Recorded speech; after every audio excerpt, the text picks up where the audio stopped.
And then we're talking about the 80s now. Mm-hmm. But anyhow, I came back. I worked there in 81. And then in 84, I came back as booker for Carlos Colon. And that's when we had the biggest house ever. We did 40,000 people on that island. But we had 2 other towns hooked up with the fucking screens in the buildings. And we did 25 in the ballpark, or 24. And we did 10 here and 6 in the other building. And that on big screens. And that's when we did the thing where Carlos got his neck broken by Brody and Hanson, and he was looking for a partner, and the only guy he thought of was his enemy, the guy that he'd been working with since 75, his worst enemy, Abdullah. And we did a hell of an angle, him meeting Abdullah. I don't know whether you heard of that angle. We did it in Texas, and a big house with a houseboy and a suitcase full of money. Where Carlos came and knocked in the houseboy and wouldn't get Abdullah, and finally he paid Abdullah, and then Abdullah never talked or anything or other. And Abdullah came and worked as his partner, but not from the same dressing room. We had to get another dressing room, a prefab dressing room on the ballpark, and Abdullah come from it. But that's when we did the big house. You know what I mean? How over was Abby in Puerto Rico? I've heard it's like there and Japan were his two biggest territories. Yeah, that he was over. He was the killer. He was the man. You know, the heel. Brody was too, but Abby came in more. You know, Abby came in more than that, but Brody was over too. And the reason of the two, we're going to move on a minute. You know, I wasn't there when Brody got killed, but I was in WWF. But I was just with Brody's wife recently. You know, Brody's wife was the Kiwi. You know that? Oh, Barbara. really? No, I didn't know that. Yeah, Barbara's the Kiwi. I gave her a plaque at a show too. Everybody, Brody's not forgotten about, mate.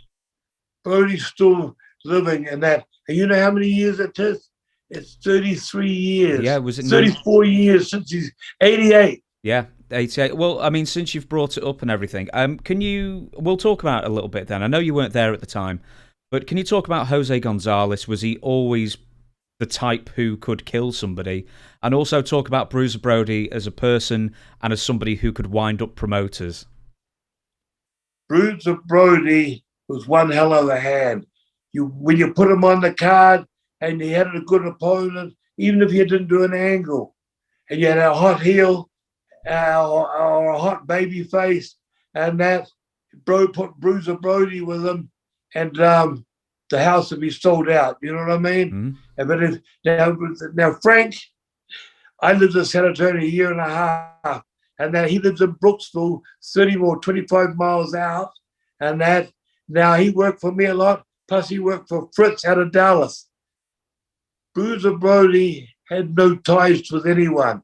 He would go and do an angle in St. Louis, Missouri, St. Louis was a big wrestling town in the 80s, the 70s. He would go up to Vern in Minneapolis, because Vern did all big towns, you know what I mean? And that, you know, Winnipeg, Minneapolis, Denver, all those. He'd do an angle there. He'd do an angle for me, angle for Fritz, you know what I mean? And then he would play one promoter against the other for this. And I had him booked in double shots. Sundays were always a double. Down in the valley on the Mexican border, we would get 2,500 in a park.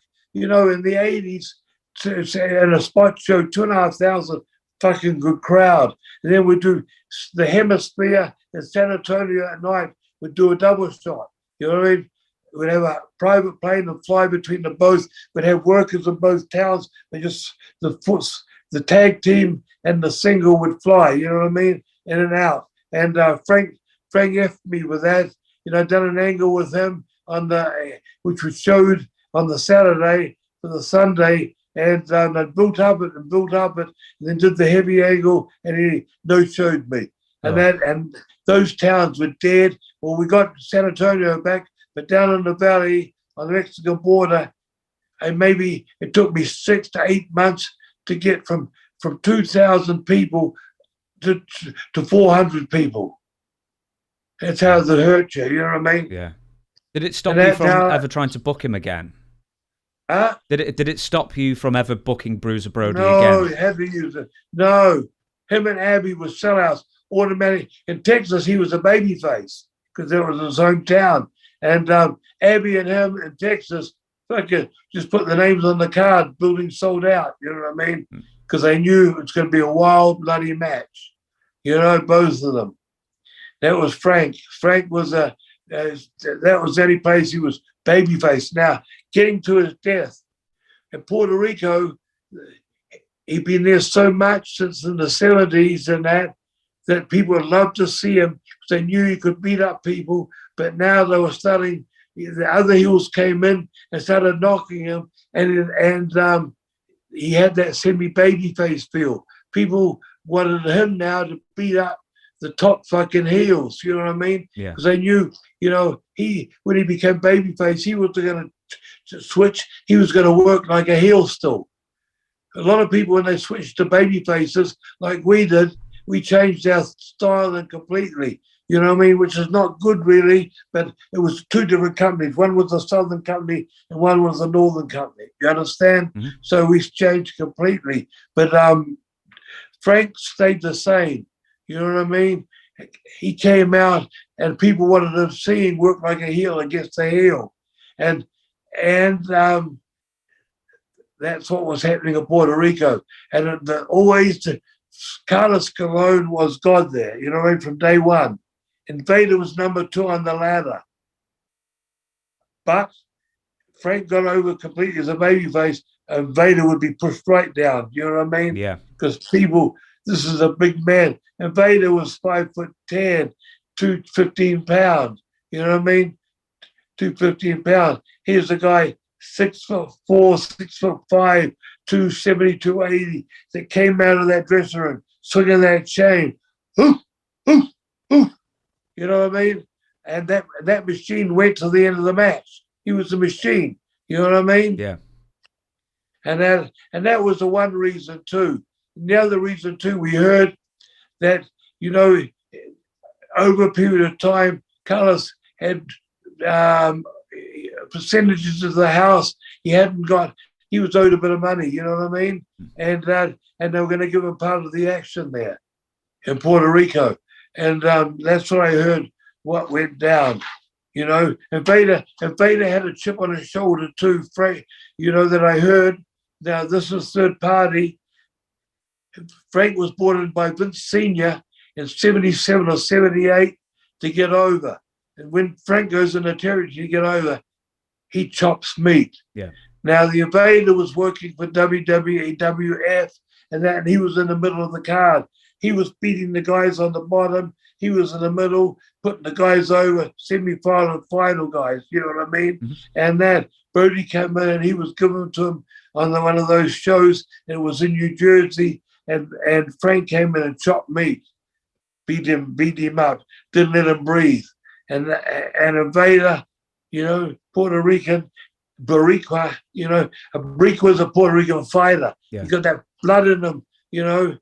You know how the Latins love to fight blood, and they get riled up fast. You haven't been around many, I don't think, but I am have. one.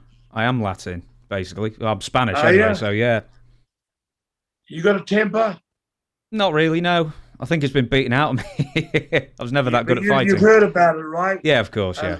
And all those boxers, all those middleweight boxers, they were all Latin, Dominican, Haitian, Puerto Rican, a lot of Puerto Rican champions, Mexican, you know, Panama, Ecuador. Cuba. Yes, fucking the Olympic Games. Fucking Cuba won medals in boxing. Yes, so you know, they fire up and fucking get mad. When you get mad, you throw, you know, you're wild. Does I'll ask this then. Does do you think that it was premeditated, the murder? Do you think this was planned days in advance? Did Carlos have anything to do with it as far as suggesting? I can't say a word there, mate. And I'm not you know, laying back at that. You know, I don't talk out on hearsay about other people. facts, for facts, you got to be there. Mm-hmm. But Tony was there. Yeah. Tony Atlas. Tony was there. Tony came in and picked him up and carried him out from the shower. Vader disappeared, and came back all showered and cleaned up, and that to do the last match was Timmy's last match. Crazy, a crazy situation. It's a crazy situation. Yeah. And the knife was never seen, but he went in. They said he had a towel wrapped around his arm. You know, this is a fact. I heard it from 3 different guys who were in that dressing room. He had a towel around his arm, and that something was in. You know, it had to be in the towel, right? Mm-hmm. Why would you have a towel wrapped around your arm? Exactly. You have a towel usually hanging over your shoulder, right? Yeah.